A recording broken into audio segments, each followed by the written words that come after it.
Funny গল্প শোনাই, তো যাদের মন খারাপ আছে অবশ্যই মন ভালো হয়ে যাবে, এটা আমি কথা দিতে পারি। যদি হাতে কয়েক সেকেন্ড সময় থাকে তাহলে আমার গল্পটা শুনে যেতে পারো। তো ছেলেটার নাম সুঙ্কু, তার সমস্যা একটাই, সে ইংরেজিতে কথা কইবারই পারে না, কিন্তু ম্যাডাম তো রেগে মেগে পুরো আগুন। সুঙ্কু, তুমি যদি কালকে ইংরেজিতে কথা বলা না শিখতে পারো, না শিখে আসো, তাহলে কিন্তু তোমার খবর আছে। তো সুঙ্কু তো ম্যাডামের এই কথা শুনে ভয়ে ভয়ে বাড়িতে গেল। তারপরের দিন সুঙ্কু যখন স্কুলে আসতেছে, তখন অনেকক্ষণ আসার পরে দেখতেছে একটা ছেলে একটা মেয়েরে বলতেছে, বলে হ্যালো ডার্লিং। তখন সুঙ্কু বলল, এই তো পাইছি রে, এটাই তো ইংরেজি। আরে আল্লাহ, এত সহজ কথা আর আমি শিখতে পারি না, যাক এটা আমি মুখস্থ করে নি। তো সুঙ্কু মুখস্থ করে নিল হ্যালো ডার্লিং। সুঙ্কু ভাবলো রাস্তাঘাটে মনে হয় মানুষ ইংরেজি বলে সবাই, তো এবার থেকে যার ইংরেজি শুনবে সেটাই মুখস্থ করে নেবে। তো চুঙ্কু আর একটু দূর আগে যাওয়ার পরে পার্কের ধারে একটা মেয়ে একটা ছেলের বলতেছে সেটা ননসেন্স।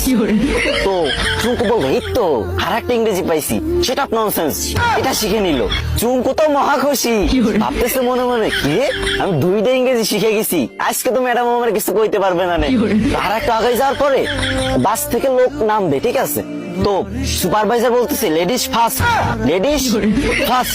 তো সুঙ্কু ভাবছে যে এই তো শিখে ফেলছি 3 নাম্বার ইংরেজি, 3টে ইংরেজি শিখে ফেলছি, আমি তো পারি না ইংরেজি, 3টে ইংরেজি একসাথে শিখে ফেলছি, ম্যাডাম তো যাই ছাড়াই দেবো পুরো। তো সুঙ্কু তো মহা ভাবসাব নিয়ে পুরো নায়ক শাকিব খানের মতো হাঁটতে হাঁটতে স্কুলে চলে গেল।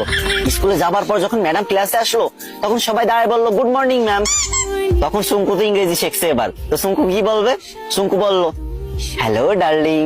এই কথা শুনে ম্যাডাম তো পুরো রাইগে মেগে ফায়ার। ম্যাডামের কান নাক চোখ মুখ সব জায়গাতে আগুন বেরোচ্ছে, আরো কোন জায়গাতে যে আগুন বেরোচ্ছে কোনো ঠিক নাই, ঠিক আছে। তো সুঙ্কুরে বললো হাউ ডেয়ার ইউ। চুঙ্কু বলছে সেটা ননসেন্স। ম্যাডাম তো এবার পুরোই রেগে মেগে হট, বলছে চুঙ্কু চলো প্রিন্সিপালের কাছে, আজকে তোমার খবর আছে। এদিকে চুঙ্কু বলতেছে ম্যাম লেডিস ফার্স্ট। গাইস, তোমাদের হাসানোর জন্য মেয়েদের থেকেও বেশি ন্যাকামি করতে হয়। তো তোমরা হাসছো তো, মন ভালো হয়েছে তো, কিন্তু আমার কিন্তু কষ্ট হয়েছে অনেক, গলাটা পুরো ভেঙে গেছে।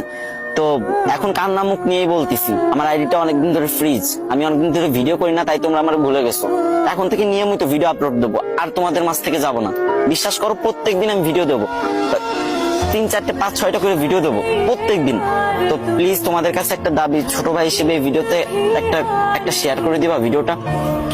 না মানে তোমাদের হাসালাম, এখন কান্না মুখ নিয়ে বলতেছি, যদি একটা শেয়ার করে দাও অনেক খুশি হবো ভাই। শেয়ার করে একটা কমেন্ট করো যে আমি শেয়ার করেছি, আমি দেখতে চাই যে কারা আমার ভালোবাসে, আমার কমেন্ট করো।